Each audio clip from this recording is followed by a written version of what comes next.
በጣም አመሰግናለሁ። በመጀመሪያ እዚህ በከምባታ ዞን በአዲሎ ዙሪያ ወረዳ ሸሸራ አካባቢ የሚገኝ ሀሚዶ እንደዚህ አይነት በግል እርሻ ብቻ ሳይሆን ፓርክ፣ ሰርቶ ማሳያ ልዩ የሆነ በዚህ በበረሃ እንደዚህ አይነት ውበት ፈጥሮ ልምላሜን ፈጥሮ የሰራውን ስራ እንዳይ እድል ስለሰጠኝ ጓደኛዬም ነው ወንድሜም ነው አቶ አብነት ዴላሞ ይባላል።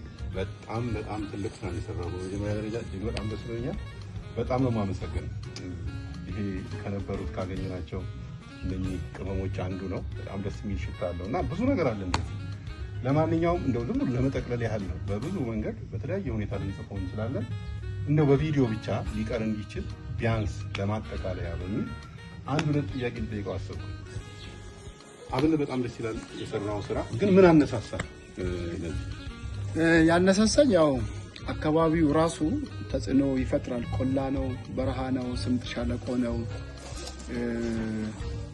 መቀየር ይፈልጋል።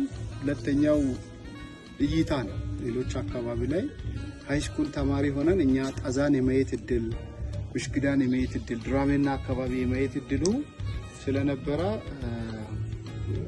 አንድ እሱ ነው። ሌላው ደግሞ ወጣ ብለን ሐዋሳን፣ ከሐዋሳም ደግሞ አዲስ አበባ ስንኖር አሁን በተለይ ከለውጡ ወዲህ አዲስ አበባን ለመቀየር በጠቅላይ ሚኒስትራችን የተጀመሩ ለምሳሌ ከቤተ መንግስት ጀምሮ ወዳጅነት፣ ከአንድነት፣ እንጦጦ ሌሎች ነው። በሀገር ደረጃ ደግሞ የሚሰሩ ሄደን ባናይም በሚዲያ የምናያቸው እነዚህ ቱሪስት ተደራሽ የሚያደርጉ ገበታ ለሀገር የተባሉ እነ ኮይሻ፣ ወንጪ፣ ጎርጎራና ሌሎችም በመንግስት ተነሳሽነት የሚሰሩ ስራዎች አእምሮ ላይ ተቀርጾ ነው የሚቀረውና እኔም እነዛም በሙሉ የማግኛት እድሉ ቢኖር የመጎብኛት እድሉ ቢኖር ቢበዛ የአንድ ሰዓት የሁለት ሰዓት እድሜ ነው የምትቆየው። ከፍለህ ነው የምትገባው ገንዘብ። ነገር ግን ለምን እኔ ይሄን ማድረግ አልችልም ወይ የሚል ሀሳብ ደግሞ ራሴ ጋር ስትሰራ የሚሰጥ ይሄን እርካታ። በሌላ በኩል ደግሞ ያው እንደ ጠቅላይ ሚኒስትራችን ኢትዮጵያን ለመቀየር የያዙበት መንገድ በሳቸው ሀሳብ መጋቢት 4 2010 ለኢትዮጵያ ሕዝብ ያቀረቡት ንግግር ነው እና ቁጭ ብዬ ነው በደንብ የተከታተልኩት። እሳቸው እዛን ያሉት ምንድነው ወቅቱ የፈጠራልን አገራዊ አቅሞቻችንን ተጠቅመን አካባቢያችን ያለው ጸጋ በማየት የእጦትና የጥራት አስተሳሰብ በማስወገድ የበለጸገች ኢትዮጵያን እንገንባ የሚል ሀሳብ ነው። ያ በቆይታ በኋላ ነው። አሁን 7 ዓመት 8 ዓመት እየሆነ ነው። 3-4 ዓመቱ በተለያየ ምክንያት የባከና እንኳን ቢሆን 2 ዓመት ተኩሉ ደግሞ በተግባር የተቀየረበት አካባቢያችን ያለው ጸጋ ምንድነው? እግዚአብሔር የሰጠን ውሃና አፈር፣ ይሄን እንደዚህ ማልማት እየቻልን ከገጠር ከከተማ ደግሞ ሌላ ሀገር እንደኛ አካባቢ ወደ ደቡብ አፍሪካ፣ ዱባይ እድሉ የቀናለት ደግሞ የተለያዩ አውሮፓም አሜሪካም የመሄድ እድል አለ። የኛ ሀሳብ እሱ ነበር። እዛ ሄዶ ሰርቶ የሆነች ነገር ከተማ ላይ አድርጎ የመመለስ ሀሳብ ነው። በዚህ መሀል የ78 ዓመት እድሜ ያላቸው ወንጌል አስተማሪ የነበሩ አባታችን አረፉ 2014።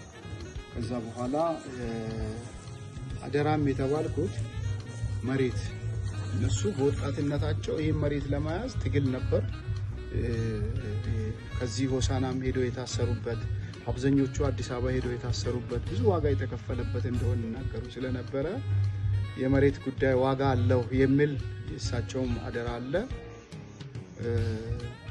ገጠር ዝም ብለን ሸሽተን ውሃ የለም ማብራት የለም ንጹህ አይደለም ብለን የምንጠፋበት ሳይሆን ከሰራን ገጠር የምናርፍበት እፎይታ ያለበት ሌሎች ማረፍ እንዲችሉ ማድረግ የሚቻልበት እንደሆነም ጭምር ለማሳየት ትልቅ ነገር ነው የሆነው። ይሄን ሁሉ ስናደርግም ፈተና ጠፍቶ ወይ ደግሞ አጠገባችን ያለው በቅርብም በሩቅም ተመልካች የሆነ ሁሉ እሰይ ጀግና አንበሳ ስለንም አልነበረም። ይገርማል። ከአዲስ አበባ ይህን ቤት ቀለም እዚህ ውድ ስለነበረ ከንፋስ ስልክ የገዘነው 12 ጋሎን ትልልቅ ቀለሞችን ገዝቼ ሻንጣ ይዤ በባስ ነው የሚመጣው። ትኬት ቆርጣለሁ። ሌሊት 10 ሰዓት ተኩል ላይ ልደታ ማርያም ጋር ይጠብቃለሁ። ለአላባ ባስ የለም፣ ለአርባ ምንጭ አርባ ምንጭ ወይ ወላይታ ነው። አላባ አካባቢ ሲደርስ እንቅልፍ ሸውዶኝ ወላይታ ወርጄ ሄጄ ከዛ የተመለስኩበትም ጊዜ አለ። ቤተሰብ አለ፣ ትዳር አለ፣ ልጅ አለ፣ ጥለህ የምትመጣበት። ይሄ ብቻም አይደለም። እዚህ ቦታ ይሄ ጎጆ ቦታ ቤት የተሰራበት የውሃ ጋንዳ ነው።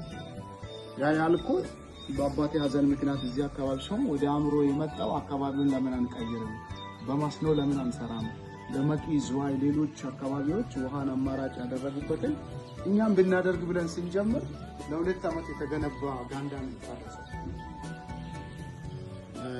ግንቦት 2014 እስከ 16 ህዳር ድረስ ገነባን። ውሃ በያዝን በ15ኛ ቀን ነው የፈነዳው።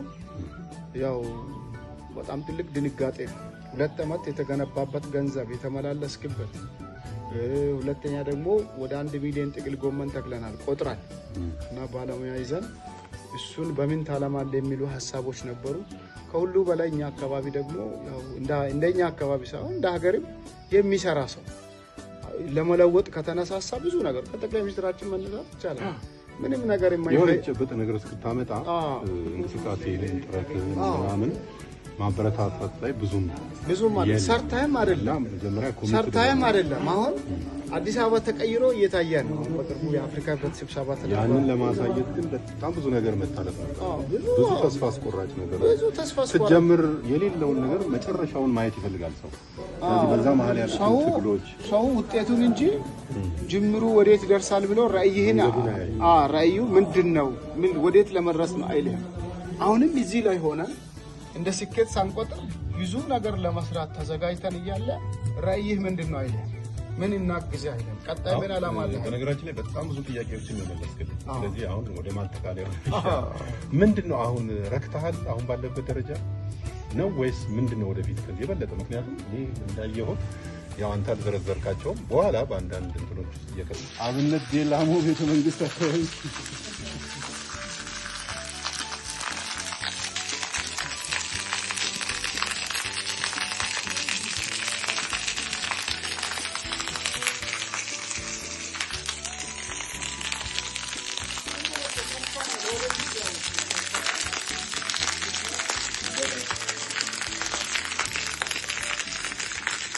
እንግዲህ እስካሁን እንዳየነው ወጣት አብነት ዴላሞ የአካባቢውን ተጨባጭ ሁኔታ ግምት በማስገባት ባሉት ነገሮች ተስፋ ሳይቆርጥ ጠንክሮ በመስራት ይህን የመሰለ ቆላማ አካባቢ በጣም ለም በማድረግ ይህን ድንቅ ስራውን ጠቅላይ ሚኒስትሩ ሳይቀሩ ብዙ በከፍተኛ ደረጃ ያሉ ባለስልጣናት እንዲጎበኙትና ምስክር እንዲሆኑ አስችሏል።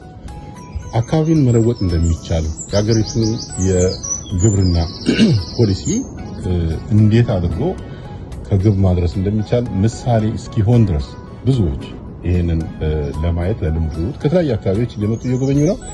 እኛም ባየነው ነገር በጣም ተማርከናል። በቀጣዩ ክፍል ደግሞ እንደዚሁ የቀረውን የቃለ ምልልሱን ክፍልና ልምላሜውን ጨምረን እንመለከታለን። እስከዚያው ደህና ቆዩ። ቸርን ሰንብቱ።